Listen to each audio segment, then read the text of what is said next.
할렐루야. 점심 식사 맛있게 하셨습니까? 갈비탕 많이 드셨죠? 예, 오늘 우리 귀한 가정에서 귀한 음식으로 섬겨주셔서 저도 너무 배불리게 잘 먹었습니다. 원래 주일날 제가 점심을 양을 가능하면 작게 먹는데 갈비탕 너무 맛있게 대접해 주셔서 너무 많이 먹었습니다. 제가 설교하다가 조금 불편해 보이더라도 양해해 주시고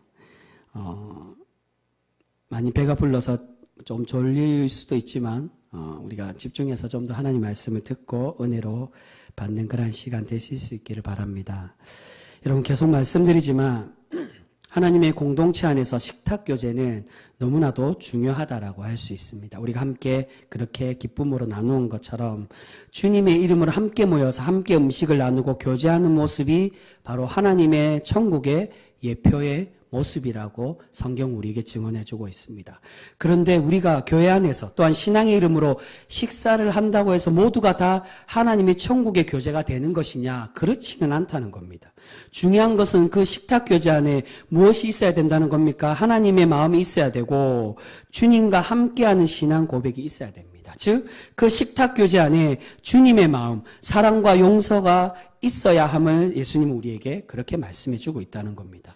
우리가 그렇게 주님의 마음으로 함께 나누고 교제함으로 하나님의 천국 백성으로 초대되고 우리 교회를 하나님의 나라로 거룩하게 세워가는 그런 우리 귀한 은혜 성도 모두가 되실 수 있기를 주님의 이름으로 축복합니다. 여러분 오늘 말씀에서는 예수님께서 처음 4명의 제자들을 부르시고 그 이후에 또다시 제자 마태를 부르시고 계십니다. 그런데 여러분 예수님께서 부르시는 이 마태의 직업이 오늘 말씀해 보면 무엇이라고 되어 있습니까? 9절에 보시면 세금을 걷는 일을 하는 세리라고 그렇게 말씀합니다. 9절에 예수님은 세간에 앉아있는 마태를 보시고 나를 따르라고 부르십니다. 그리고 그때부터 마태는 예수님의 제자가 되어서 예수님을 따라다니게 되었습니다. 그런데 처음 마태는 예수님의 부름을 받고 너무 감격을 하였습니다. 그래서 예수님을 자신의 집에 초대하여서 함께 식사를 나누며 예수님을 대접하고 있습니다.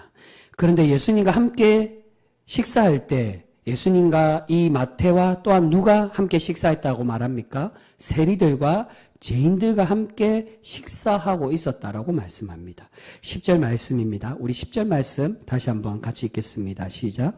예수께서 마태의 집에 앉아 음식을 잡수실 때에 많은 세리와 죄인들이 와서 예수와 그의 제자들과 함께 앉았더니 아멘. 예수님은 마태뿐만이 아니라 많은 세리들과 다른 세리들과 또한 죄인들과 함께 식사를 하고 계셨습니다.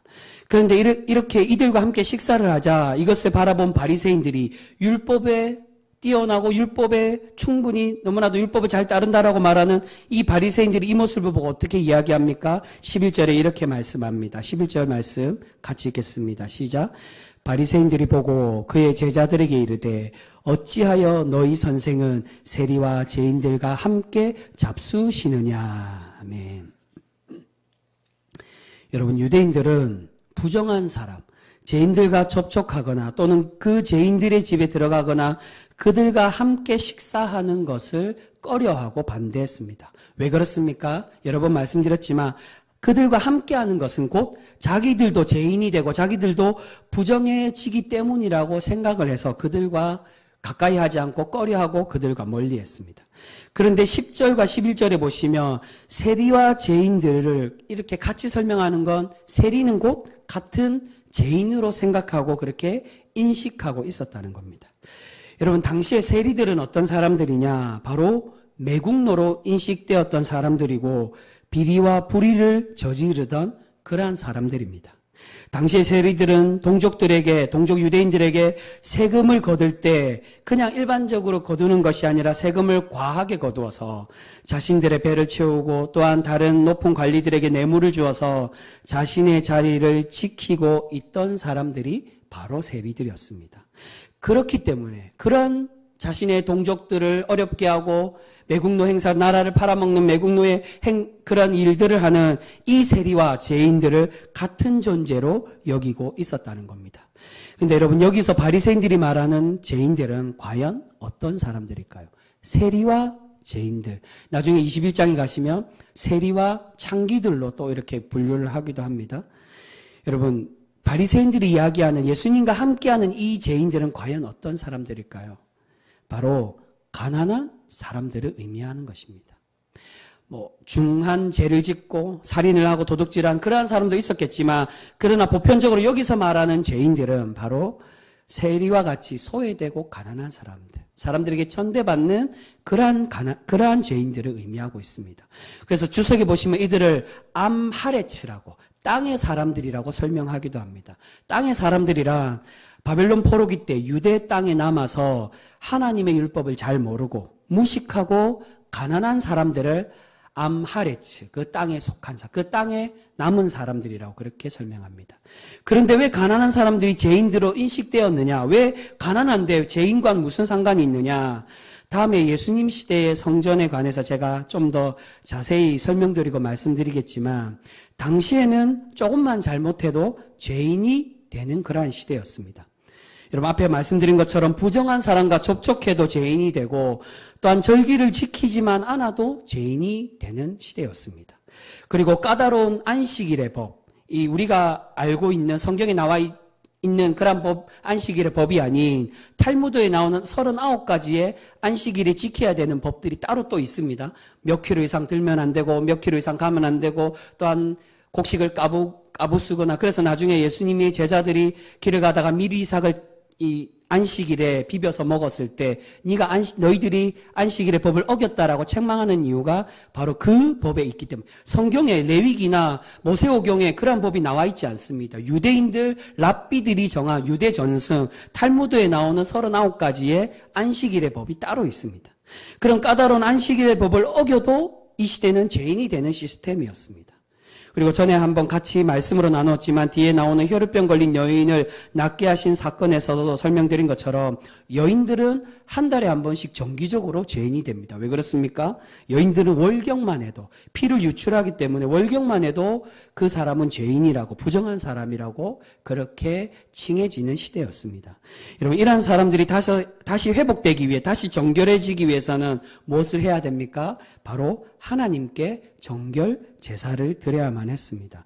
그런데 그것조차도 녹록지 않았다는 겁니다.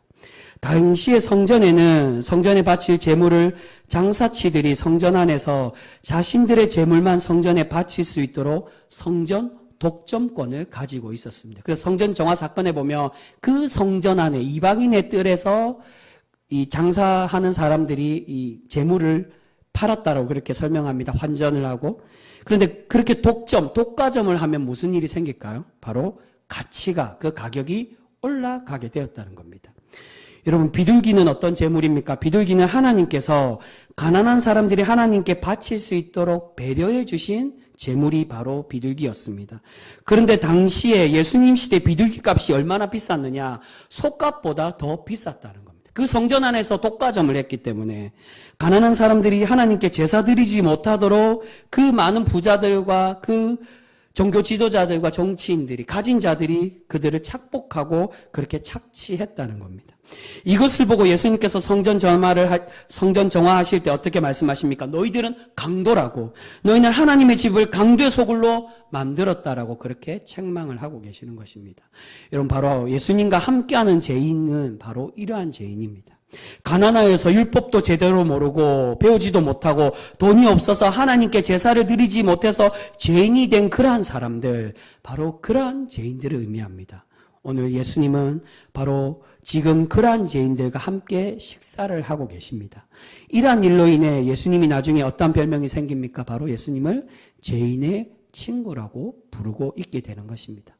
여러분, 예수님은 기득권의 사람들, 많이 가진 사람들, 힘이 있고 권력이 있는 사람들의 친구가 되어주신 게 아니라 우리가 생각하는 그러한 죄인이 아닌 가난하고 어렵고 소외되고 천대받는, 핍박받는 그러한 이들의 친구가 되어주셔서 그들을 위로하시고 그들에게 하나님의 구원을 선포하고 계셨다는 겁니다. 그런데 여러분 오늘 말씀은 하나님을 믿는 신앙인들이 가져야 될 중요한 율법 정신, 신앙의 덕목을 말씀해 주고 있습니다. 그 말씀 13절로 우리에게 들려주고 계십니다. 우리 13절 말씀 우리 같이 한번 읽어보겠습니다. 시작. 너희는 가서 내가 긍휼을 원하고 제사를 원하지 아니하노라 하신 뜻이 무엇인지 배우라. 나는 의인을 부르러 온 것이 아니요 죄인을 부르러 왔노라 하시니라. 아멘. 여러분 이 말씀에서 예수님께서 호세아서 말씀을 인용하시면서 우리에게 들려주십니다. 어떻게 말씀하십니까? 우리 하나님은 제사를 원하는 것이 아니라고, 도리어 긍휼을 원하시는 분이라고 말씀합니다. 여러분 여기서 말하는 제사를 원하지 않는다는 말이 무슨 뜻입니까? 종교행위, 경건한 척하는 행위, 외식적인 신앙생활 하는 것을 말합니다. 우리 하나님은 단순히 교회 와서 거룩한 척하고 외형으로 용서받은 척하는 사람, 그러한 사람이 되지 말라라고 말씀하십니다. 도리어 그 대신에 무엇이 필요하다라고요? 긍휼함이, 즉 사랑의 실천이 우리에게 필요함을 말씀해 주고 있습니다. 여러분 예수님은 계속 제자들과 또한 이스라엘 백성들에게, 유대인들에게 율법의 참된 정신, 하나님의 말씀의 참된 핵심인 사랑에 대해서 계속 우리에게 가르쳐 주시며 우리에게 증거해 주고 계십니다. 겉만 번지르하고 가식적인 신앙이 아니라 하나님의 말씀을 참되게 행하고 정말 주님의 말씀을 온전히 따라 살아가는 참된 신앙인, 그러한 신앙인이 되라고 우리에게 요구를 하고 계시는 것입니다. 여러분 앞에 8장과 9장에는 지난주에 말씀드린 것처럼 예수님의 복음 사역 중에 가장 중요한 사역 중에 하나인 치유 사역을 계속 우리에게 보여주고 계십니다. 그런데 오늘 말씀은 그 치유 사역을 뒤에도 계속 예수님께서 병자들을 고치십니다. 그 치유 사역 중에 중간에 갑자기 죄인인 세리 마태를 제자로 부르시는 말씀으로 우리에게 소개를 합니다. 여러분 당시에 왜 이 세리에 대한 이야기를 중간에 엮고 계시느냐? 여러분 당시의 병자들은 다 죄인에 속하던 사람입니다. 유대인들이 병 걸린 사람들을 어떻게 생각했습니까? 죄가 있어서 병에 걸렸다라고 생각하던 시대입니다. 그래서 우리도 그렇게 표현하기도 하죠. 가끔 그냥 병이 들었다가 아니라 병마라고 그렇게 표현하기도 합니다. 사탄이 병을 들게 해서 우리가 사탄에 넘어가서 죄를 지은 결과가 바로 병이라고 생각을 한다는 것입니다. 그것에 철저하게 생각했던 사람들이 바로 이 유대인들이었습니다. 그런 병든 자들에게, 그런 병든 자들과 이런 죄인들에게 예수님은 계속 하나님의 나라를 선포하시며 회복과 구원의 은혜를 내려주고 계시는 것입니다. 너희들, 하나님, 세상 사람들, 바리새인들이 생각하는 너희들은 죄인일지 모르나 그러나 하나님은 너희를 위해 이 땅에 오셨고 너희에게 구원을 선포하시며 너희들을 지금도 기다리시고 계시고 너희를 위로하고 계신다라고 우리에게 말씀해 주고 있습니다. 힘있고 권력 있는 자, 그런 자신을 자랑하고 자신이 거룩한 척하는 그런 바리새인들과 서기관들과 사두개인들이 아니라 하나님 앞에 머리 숙여 나는 죄인이라고 깨닫고 회개하고 용서받는 그러한 사람을 우리에게 불러주고 계신다는 것입니다. 여러분 지금 예수님은 마태의 집에서 죄인들과 함께 식사를 하고 계십니다. 그런데 이 식사가 어떤 식사입니까? 오늘 말씀을 보면 계속해서 예수님과 함께하는 식사, 기대어 누워서 하는 식사인 잔치를 베풀고 계신다는 겁니다. 근데 여러분 오늘 말씀을 자세히 보시면 이후에 예수님과 함께 식사할 때도 보면 조금 사실은 우리가 생각하는 것과 좀 다른 모습이 있습니다. 왜냐하면 오늘 이 집은 예수님의 집이 아니라 마태의 집에 예수님이 초대되었습니다. 그렇다면 이 음식이 누가 대접하는 음식입니까? 예수님이 아니라 마태가 대접하는 음식입니다. 같은 평행복문인 누가복음 5장에 보시면 마태가 예수님을 위해서 큰 잔치를 열었다라고 그렇게 설명하고 있습니다. 그런데 중요한 것은 이 음식과 장소는 예수님의 것이지만 이 잔치의 주인공, 이 잔치를 베푸시는 사람은 누구라는 것입니까? 마태가 아니라 이 잔치의 주인공인 바로 예수님이라는 겁니다. 그래서 식사할 때 예수님은 계속 기대어 누워서 너희가 함께 향연으로 잔치로 이들을 초대하시며 불러주시고 함께 식사를 하고 계시는 것입니다. 그래서 예수님께서 이 천국 잔치를 이야기할 때 배설한다라고 그렇게 표현합니다.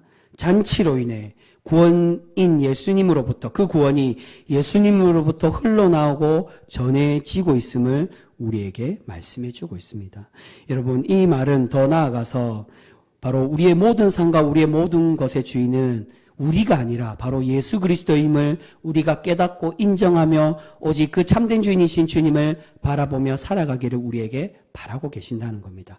분명 잔치를 열어주는 사람은 마태이고 또한 각각 집에 있던 그 집의 주인들이지만 그 잔치의 주인과 천국으로의 초대는 그 사람들이 하는 것이 아니라 비록 자신의 것을 내어놓는 것 같지만 그 모든 것의 주인, 모든 천국의 주인이시며 우리에게 그 천국의 은혜를 베풀어 주시고 선포하시는 분은 그들이 아닌 예수님으로부터 나오게 됨을 우리에게 말씀해 주고 계신다는 것입니다.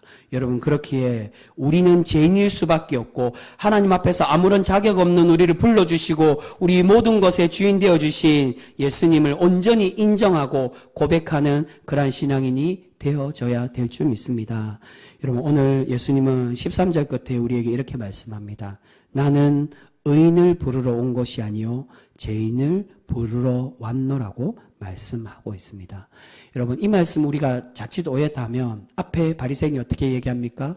당신의 선생님은 왜 세리와 죄인들, 저 죄인들과 함께 식사하느냐고. 그 말은 도리어 이 바리새인의 입장에서 생각하면 나는 의인인데 왜 예수님은 저 죄인들과 함께 식사를 해서 예수님도 죄인이 되고 부정해지냐라고 그렇게 책망하는 것처럼 보입니다. 근데 여러분, 오늘 예수님께서 마지막에 13절에 의인을 부르러 온 것이 아니요 죄인을 부르러 왔다는 것은 바리새인들이 의인이라는 것을 말씀하는 것이 아닙니다. 자신들은 의인인 것처럼 생각하고 교만한 사람이지만 그러한 사람을 우리 주님은 부르러 온 것이 아니라 비록 죄인이지만 겸손히 하나님께 나아가고 회개하는 그러한 사람들을 우리 주님은 부르시고 우리 하나님은 그들을 원하고 계심을 말씀해 주고 계신다는 것입니다. 그래서 누가복음 18장에 보면 예수님께서 바리새인들과 세리에 관한 그들의 기도하는 모습에 관해서 비유로 설명해 주는 말씀이 나옵니다. 그곳에 보면 바리새인들이 어떻게 기도한다라고 말씀합니까? 바리새인들은 그렇게 기도한다는 겁니다. 나는 다른 사람들 곧 토색과 불의와 간음하는 자들과 같지 아니하고 이 세리와 같지 아니함을 감사하나이다라고 하나님께 기도를 한다는 것입니다. 무슨 말입니까? 나는 깨끗한 사람, 나는 죄인이 아닌 의인이라고 바리새인들은 생각하며 하나님께 그렇게 기도한다는 겁니다. 저 죄인과 같지 않게 나는 거룩히 살아가고 있다라고 스스로를 정결하게 생각하고 정결하게 만들어 가는 사람들이 바리새인이었다는 겁니다. 그런데 이어서 예수님이 세리들을 어떻게 이야기하며 소개하십니까? 도리어 세리들은 멀리 서서 감히 눈을 들어 하늘을 쳐다보지도 못하고 다만 가슴을 치며 이르되 하나님이여 불쌍히 여기소서 나는 죄인으로소이다 라고 세리들은 기도하고 있다는 것입니다. 여러분, 예수님은 이렇게 교만한 사람, 자신이 의인인 줄 알고 착각하는 사람이 아니라 비록 죄는 지었어도 자신의 부족함을 알고 하나님께 진실로 회개하고 하나님께로 나오는 사람, 그런 죄인을 우리 하나님은 부르시고 그들을 원하고 계시는 줄 믿습니다. 사랑하는 성도 여러분, 혹여 우리가 오늘 나의 죄됨은 깨닫지 못하고 오늘 이 바리새인들과 같이 다른 이들의 부족함을 책망하고 정죄하고 있지는 않습니까? 우리 주님은 자신이 깨끗하다고 자신은 항상 옳다라고 착각하는 사람이 아니라 자신의 부족함을 깨닫고 하나님 앞에 진실되게 회개하는 사람을 우리에게 원하고 우리를 그러한 사람을 찾고 계시는 줄 믿습니다. 근데 여러분, 간혹 그러한 착각을 하시는 분들이 있습니다. 내가 죄인이어도 우리 하나님은 여전히 나를 사랑하신다라고, 나의 있는 모습 그대로 나를 사랑하신다라고 이야기하며 그렇게 생각하시는 분들이 있습니다. 여러분, 있는 모습 그대로 우리를 바라보시고 원하시고 사랑한 그 말이 아닙니다. 오해하시면 안 됩니다. 여전히 제된 모습으로 나를 있는 그대로 사랑하신다, 그렇게 생각하시면 안 됩니다. 우리를 있는 모습 그대로 사랑하시고 원하신다는 말은 우리가 진실되게 이 세례와 같이 주님 앞에 나와 회개하는 그 죄인된 모습으로, 연약한 모습으로 겸손히 주님 앞에 나올 때 우리의 그 연약함을 있는 그대로 사랑하시고 우리에게 원하고 계신다는 겁니다. 여러분, 우리 주님이 우리를 사랑하실 때 죄인된 그 사람을 사랑하시는 거지 그 사람의 죄까지 용서하시고 사랑하는 것이 아닙니다. 그 말은 여전히 죄를 짓고 죄를 용서받지 못했는데 내가 주님의 보혈로 용서받았다고 내가 스스로 의인되었다라고 그 사람을 사랑하신다라고 그것을 우리에게 말씀하는 것이 결코 아니라는 것입니다. 여러분, 철저하게 회개하고 자복하고 나는 죄인이라고 진실되게 깨닫는 사람을 우리 하나님은 사랑하시고 그 사람을 불러주고 계시는 줄 믿습니다. 여러분, 오늘 우리가 의인으로 착각하여 책망받는 바리새인과 같은 사람이 아니라 종교행위, 예배만 잘 드리면 된다라고 오해하는 그러한 신앙인이 아니라 외형적인 겉으로 가식적인 신앙인이 아닌 하나님께서 우리에게 말씀하시고 원하신 것처럼 긍휼함과 사랑으로 덮어주시고 용서하여 주심을 깨닫고 우리 또한 주님의 그 사랑을 행하고 전하는 거룩한 성도 우리 모두가 되실 수 있기를 소망합니다. 여러분 계속 성경을 통해 말씀드리지만 우리 주님은 늦게 왔다고 그들의 천국의 상급, 천국의 백성으로 자격 없다라고 너희들의 상급이 작다라고 말씀하시는 분들이 아닙니다. 우리 하나님은 연약하고 어려울수록 그들이 더 겸손히 주님 앞에 나와 회개하고 비록 다 행하지 못할지라도 주님의 사랑으로 변화되기 위하여 몸부림치고 주님께로 나아가고자 하는 그 사람을 하나님이 천국에서 큰 자라고 세워가시고 계속 주님이 그 잔치 자리에 말씀하십니다. 상석에 앉는 사람이 아니라 자신의 연약함을 알고 가장 낮은 자리에 끝자리에 앉는 사람을 예수님은 그 사람을 가장 상석으로 불러주신다라고. 네가 높은 사람이 그 겸손으로 나오는 자신의 연약함을 깨닫고 낮아지고 다른 사람을 섬길 줄 아는 그 사람을 천국에서 큰 자라고 내가 너를 높여주겠다라고 우리에게 그렇게 말씀해 주고 계십니다. 여러분 손으로 하늘을 가리는 여러분들이 되시지 마시기 바랍니다. 어떤 분들은 그런 분들이 있습니다. 손으로 하늘을 가리듯이 하나님이 모르시겠지, 사람들은 모르겠지, 나는 정결하다라고, 나는 그렇지 않는 사람이라고, 이미 용서받은 사람이라고 생각하고 착각하고 그렇게 자신을 치장하는 그러한 신앙인들이 있습니다. 여러분 우리 주님은 이미 우리의 연약함을 다 알고 계시는 줄 믿습니다. 여러분 그렇게 오늘도 우리가 날마다 우리의 죄를 자복하고 하나님과 또한 이웃에게 용서를 구하고 하나님의 천국의 잔치로 초대받을 수 있는 그런 구원의 백성으로 살아가실 수 있는 우리 귀한 거룩한 성도 모두가 되실 수 있기를 소망합니다. 여러분 우리 주님은 건강한 자가 아니라 바로 우리와 같은 건강하지 못한 병든 자들, 자신을 스스로 의인이라고 높은 사람이라고. 여러분 사도 바울이 어떻게 이야기합니까? 로마서 의인은 없나니 하나도 없다라고 그렇게 말씀하고 있습니다. 우리 중에 의인인 사람이 누가 있습니까? 목사인 저도 의인일 수 없습니다. 여러분 앞에 부끄러울 때도 너무나도 많고 연약하고 넘어지고 쓰러지고 실수하고 나약한 모습을 가질 때도 너무나도 많습니다. 목회자이든 누구이든 어떤 종교 지도자이든 여러분들보다 더 나은 사람이 아무도 없습니다. 다 죄인일 수밖에 없는데 우리 주님은 어떤 사람을 찾기를 원하시고 부르시느냐? 자신의 연약함을 깨닫고 더 낮아지기를 노력하고 오늘은 낮아지지 못하더라도 낮아지려고 노력하고 몸부림치며 하나님의 그 말씀의 자리로 내려가려고 헌신하며 살아가는 그 사람, 그 하나님의 연약한 자, 그 죄인을 부르시고 사랑하여 주시고 그들을 위로하여 주고 계시는 줄 믿습니다. 사랑하는 성도 여러분, 우리가 그러한 하나님의 거룩한 성도로 날마다 살아가서 하나님이 기뻐 받으시는 하나님의 참된 예배자로 날마다 세워지는 우리 귀한 복된 성도 모두가 되실 수 있기를 주님의 이름으로 축복합니다. 기도하겠습니다.